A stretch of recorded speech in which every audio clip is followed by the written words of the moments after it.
Bom dia, irmãos. Eu estou gravando esse vídeo para falar de um assunto muito importante, como sempre, né? E eu entendo que no estudo das Escrituras, a profecia é a parte mais difícil de entender.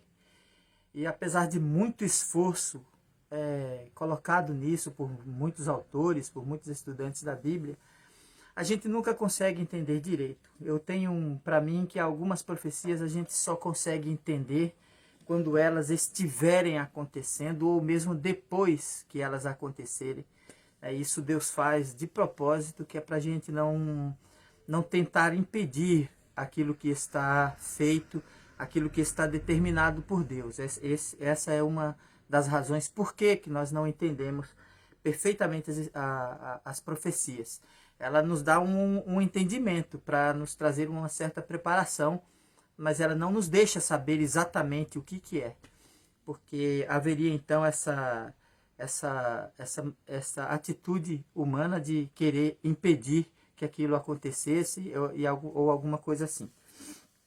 Muito bem, está escrito aqui no livro de Mateus, no capítulo 24, versículo 21, diz assim: porque, aqui falando sobre a grande tribulação, tá? Vou falar sobre esse assunto. Porque haverá então grande aflição, como nunca houve desde o princípio do mundo até agora, e nem tampouco haverá jamais. E se aqueles dias não fossem abreviados, nenhuma carne se salvaria. Mas por causa dos escolhidos serão abreviados aqueles dias. Isso aqui é naquele discurso de Jesus, né? A respeito do fim do mundo, da sua vinda, no capítulo 24 de Mateus, versículo 21 e 22. Algumas doutrinas bíblicas, elas não fazem muita diferença na nossa vida diária. Se elas são certas, se elas são erradas, se elas são antibíblicas, ou se são até, às vezes, heresias. Mas elas não interferem na nossa fé em Deus, na nossa salvação. Algumas não trazem não fazem muita diferença. Por isso que existem tantas igrejas, tantas crenças, né? E nenhuma delas é 100% perfeita, porque cada uma delas tem algumas coisas que não são bíblicas, são invenção humana, como os próprios judeus mesmo, no seu tempo, inventavam muitas coisas, além de tudo aquilo que Deus mandava eles fazer, eles acrescentavam outras e outras coisas, própria da carne, né? do ser humano. E assim acontece hoje também. Algumas não trazem prejuízo nenhum, mas outras são extremamente prejudiciais à vida e à fé das pessoas. E eu considero que a doutrina sobre o arrebatamento, a doutrina que a gente aprendeu das igrejas pentecostais, né? Não apenas na igreja pentecostal, mas é um entendimento das igrejas pentecostais, que acreditam que o arrebatamento seria antes da grande tribulação. E esse é um tipo de entendimento e de doutrina que realmente prejudica a nossa vida. Não para a salvação, mas traz um grande prejuízo para a nossa fé. Por quê?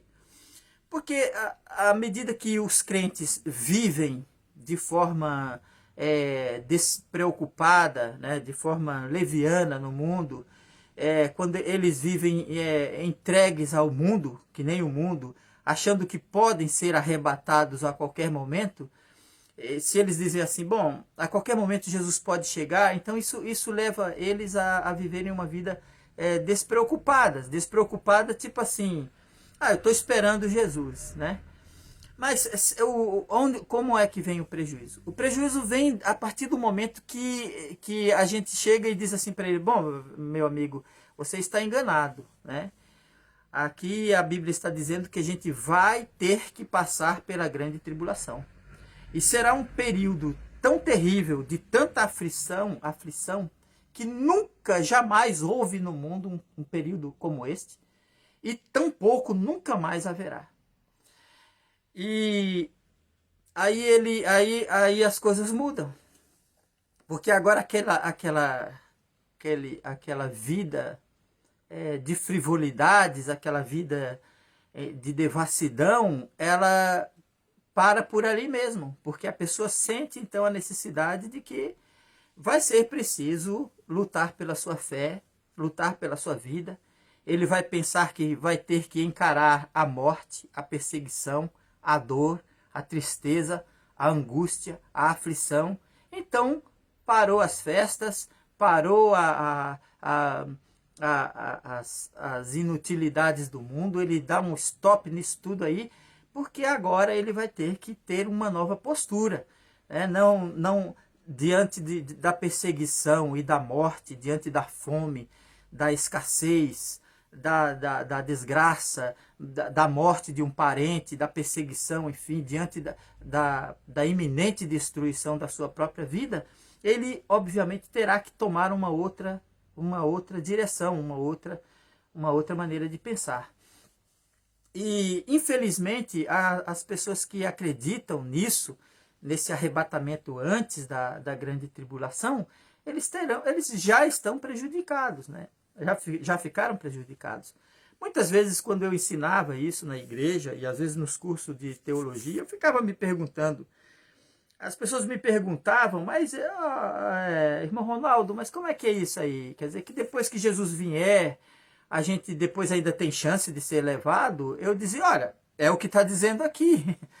Mas eu via muita incoerência daquilo. Eu via que aquilo havia uma incoerência muito grande, claro. Então eu nunca tinha me dedicado a estudar aquilo porque não era necessário. Não apareceu a necessidade de fazer. Então, mas eu sempre dizia assim, é o que diz aqui, mas eu já ensinei muitas coisas na igreja, já falei, onde eu não colocava mesmo a minha visão para não trazer conflito, né, para aqueles que estavam me escutando. Então eu deixava aquilo para mim, eu ia para casa, aprendia, lia, então estudava, como muitas coisas eu sempre fiz assim. Nunca trazendo confusão para aquela mente que já estava ali meio confusa. E aqui a Bíblia diz claramente isso aí, ó. E se aqueles dias não fossem abreviados, nenhuma carne se salvaria. Quer dizer, se aqueles dias não fossem encurtados, se eles não fossem breves, não fossem poucos dias, se aquela crise não fosse por pouco tempo, nenhuma carne se salvaria. Então, mas aí vem uma questão. Por que serão poucos os dias? Mas por causa dos escolhidos serão abreviados aqueles dias. Ora, por causa dos escolhidos. Quem são esses escolhidos? Afinal de contas, quem são os escolhidos? Foram os que foram arrebatados na primeira vez ou os que ficaram? Onde a fé deles tem que ser provada, onde eles vão rejeitar o sinal do anticristo. Quem é o coisa? Então, que loucura é essa? Quantas vezes Jesus vai ter que vir no mundo? Não, é porque Jesus vai vir duas vezes, uma vez invisível, outra vez visível. Aí então quem não for na primeira vai na segunda, mas isso não está na Bíblia, isso não ensina a Bíblia. A palavra de Deus diz que aqueles que ficarem, haverá choro, pranto e ranger de dentes para os que não vão. Como como a questão das virgens loucas. Aí haverá choro e ranger de dentes, né? Quer dizer, quando a porta se fechar, ninguém mais abre, ninguém mais sai.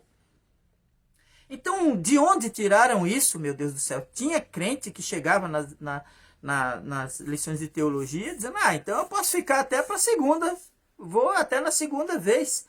E eu dizia assim, não, mas isso não é para você que conhece o Evangelho, isso é para outras pessoas, eu tentava explicar. Né? Mas, como era muita coisa para fazer, eu não ia ficar perdendo tempo com aquilo. Mas é claro que há uma incoerência tremenda nisso tudo. Né? Existe uma incoerência muito grande. Então, eu diria o seguinte, que aquele que é verdadeiro crente, verdadeiro filho de Deus, que sabe que a sua fé, na sua perseverança, na sua paciência está a sua salvação, deve acreditar assim. A igreja passará, sim, pela grande tribulação. Se você acreditar nisso, você vai se preparar para enfrentar as dificuldades que estão vindo por aí. Se você continuar acreditando nessa coisa sem sentido que é o arrebatamento antes, então eu só tenho a lamentar, porque eu da minha parte, do desejo do meu coração, eu desejaria muito que fosse isso.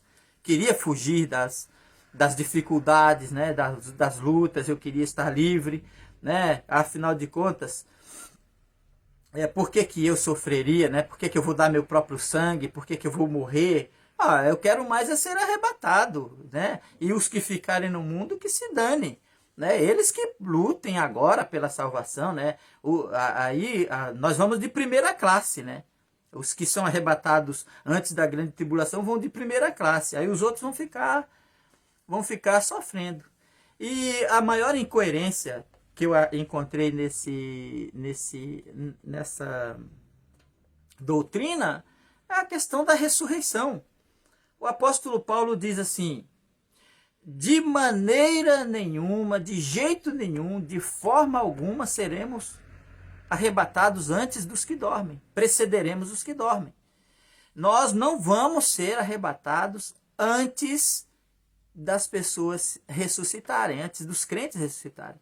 Primeiro os crentes têm que ser ressuscitados. Os que já morreram em Cristo ressuscitarão primeiro e serão arrebatados. Aí vem outra confusão. Como é que nós vamos ser arrebatados, né, sem antes os mortos terem ressuscitado? E outra coisa, se houver uma ressurreição, a primeira ressurreição, por exemplo, eles ressuscitaram meia hora antes, vamos supor, aí nós somos arrebatados. E os que ficaram para morrer, eles vão ser arrebatados uma segunda vez e depois uma terceira vez terá outra coisa? Não. A Bíblia diz lá que lá no céu foi dito aos que morreram, que eles descansassem e esperassem por aqueles que ainda iam morrer como eles foram. Dizendo que a primeira ressurreição é uma só. Não existe duas nem três ressurreições. A ressurreição dos justos é uma só. E essa ressurreição ela acontecerá no final da grande tribulação, quando tiver tombado o último cristão. Né? Então que Deus te abençoe, que Deus te ajude, te guarde, te dê entendimento para compreender isso e se preparar para o pior. Porque Jesus Cristo está voltando. Amém.